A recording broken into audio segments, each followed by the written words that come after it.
So, we all know great content's important, but following recent algorithm updates, it's going to become even more important. With more and more businesses turning to content creation as a fundamental part of their online marketing strategy, what can you do to make sure your content really stands out? Well, one of the things you can do before you even start writing your content is to make sure you've got really strong keyword research behind it. This video is going to look at briefly all the areas of the content marketing cycle, and in particular it's going to focus on keyword research. We're going to look at keyword research in two parts and list some tools that can help you do a really good job of this. All the tools will be linked to at the end of the video, so don't worry if you don't catch them all. So to start with, let's take a look at a good place to start in the content marketing cycle, which is looking at your objectives. So this is thinking about where your content's going to go. Is it for your site? Is it for an external site? And what do you want this content to achieve? So is it a direct response action, like filling in a form on your site? Or is it something less tangible, like building brand loyalty or building trust with the consumer? You next need to think about your audience. So content is no longer about creating things just for the robots to get links to build ranks. You need to really think about who the person you're writing for is. What are their interests at the moment and what's happening in the world that's topical to them at the moment. The next stage is keyword research. So I'm going to kind of break away from the cycle for a minute and really focus on this in depth before I carry on with the other areas.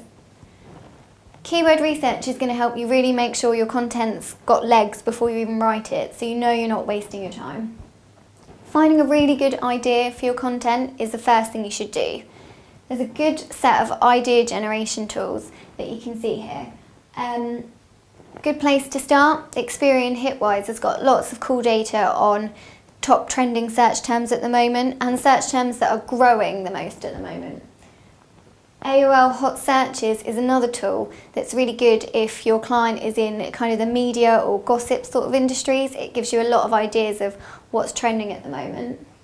BBC News right now is a page on their site that's dedicated to telling you what's trending on their site at the moment, so what content people that view their site are sharing the most. You can sort it by hour as well, which is really good, because if you need something that's really trending right now and you're going to create that content immediately, then this is a great place to look. SEO Gadget have created a really good tool that basically scrapes a load of sources I haven't mentioned here, like social bookmarking sites, tells you what content's already been written, so you can look at that and see what's trending at the moment. Social is always a good place to look. Google Plus recently have got a column in the top right hand corner of the page now, which tells you what's trending on there. Twitter is also good not to forget about. Not only when you log into Twitter does it have trends, but there's a site called Trends Map that plots these trends by location. That's really handy if your content campaign is location specific. If you don't know what a trend is about and you want to find out more, there's a tool for that as well called What the Trend. It's a really good site. So those are just some ways of coming up with ideas for your content. That's kind of a top level decision about what you're going to write about. Next stage is refining this down to keyword level, which you're going to use keyword refinement tools for. There's lots of tools out there that are specifically for keyword research, but I think some of the ones that work particularly well are tools that aren't actually designed for keyword research, but that provide you with a lot of good data. So Google Analytics used to be kind of the best place to look to start with. Recently, because Google are concerned about user privacy, they've taken away a lot of keyword data. If you've still got that data, it's still a really good place to start looking. Not going directly down the path that Google kind of want to send you down by taking away keyword data, but your Adwords search query report is another really good place. So this is within Adwords and it will show you everything that's triggered your ads recently. You can set the date range, so set it for a recent time period that you want to look over. Filter by things that have had over 100 impressions. This just makes sure they've got a really good search demand behind them. Also look at things that are converting, because if it's already making you money, then it makes sense to create content around it. Google Webmaster Tools does a similar thing, but it shows you things that you also just get impressions for, not necessarily clicks. So So you can see that within Webmaster Tools there's a section for search queries. And this is really cool because it shows you something that your site's got the potential to rank for but maybe doesn't yet get clicks for. YouTube have a keyword research tool. It's made by Google, so I'm a little bit skeptic as to kind of exactly how much data they give you, but it does come up with some good ideas. And the other thing to remember is that creating content isn't just about creating written content. If you're creating videos, you should really be doing research around your keywords for those videos as well. Keyword Eye is a really cool tool that presents keyword data visually. So if you're trying to put this in a presentation for a client, that's a really nice tool for kind of getting a visual representation of what keywords are popular at the moment. Word Tracker, this tool is really great because the quality of their data is supposed to be a lot stronger than other tools. They actually filter it so that robots and other searches aren't included within that data.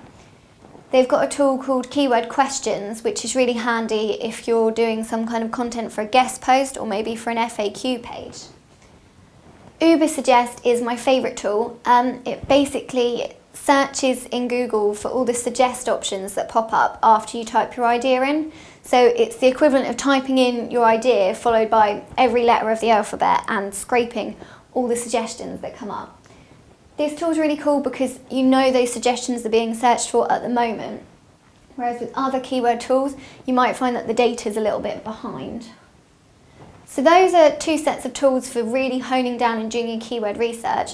Once you've got your idea, you've then got an idea of the keyword you want to target within that. You need to kind of check the competition. So type it into Google within speech marks. If it comes up that there are no existing results for that keyword, then you're onto a winner. If there are existing results, depending on how many there are, you might want to look at finding a long tail variation to go after, or maybe just keep searching through the keyword ideas you've come up with until you find one that's unique. So now stepping back to the content creation cycle here, we got as far as keyword research. The next step is actually creating the content. So these bits I'm just covering in a really top level way, but some things to remember when you're writing the content is not keyword stuff. Don't try and kind of shoehorn in your anchor text. If it doesn't work naturally, don't include it. Don't be afraid of just having a normal link at the bottom of the page, a branded link, say. That's going to actually hold a lot more value, and it's not going to seem as forced to the people that are reading the content. When you're publishing your content, well, you should already know where you're going to put that content, but I'd say something really important to remember is to create really strong meta for that content. Even if you're sending it to a guest blog, so somebody else's blog that you don't have control of the meta, send them a snippet that you want to be used in the meta and ask them to use that. They won't mind, it's going to save them a job, so I'm sure they won't worry about it. Another thing to remember when you're publishing your content is if you're using rel author markup, you should make sure that's included. Even if it's a guest post, you can use rel author markup still. So the next stage, promoting the content. So I think social is probably the strongest way to go about this at the moment. Bookmark it, use all the different social tools you've got access to. The one thing I would say is avoid using automated tools such as OnlyWire to do this, because it's really important to have unique descriptions each time you publish that content. So there's no point kind of putting that content out there with loads of links that have got the same description. It doesn't look natural. The other thing to do is to remember to kind of promote it over time. Don't do loads of promotion in one go, because again, that won't look natural. Next step is evaluating your content. So this is going to depend where your content is. If it's on your site, we've got the luxury of analytics. You can look at things like how long users spent on the page. You can look at social shares. Also things like comments on the page are a really good indication that people are engaging with it. Social share buttons, if it's not on your site and the other site's got social sharing buttons, often it will tell you the number of times it's been shared on there. If the content's been shared on Google+, Google Ripples is a really cool way of looking and seeing who shared it originally and how it's kind of been passed along. And the most important thing to remember when evaluating your content is to think about whether it achieved what you set out to do. So have you seen an increase in conversions? Have you seen engagement that proves that you're kind of changing the consumer's perception of your brand? So that's the cycle in total. Once you get to that stage and you're evaluating your content, learn from that and learn from what worked well, maybe what didn't work so well, and then obviously consider it when you kind of start again. And basically it's just a continuous cycle, and once you've got good ideas of what works, it becomes a lot easier. So you've got some tools now, they'll be listed at the bottom of the post, and you've got an idea of how to go about your keyword research. So it's just a case of creating the content.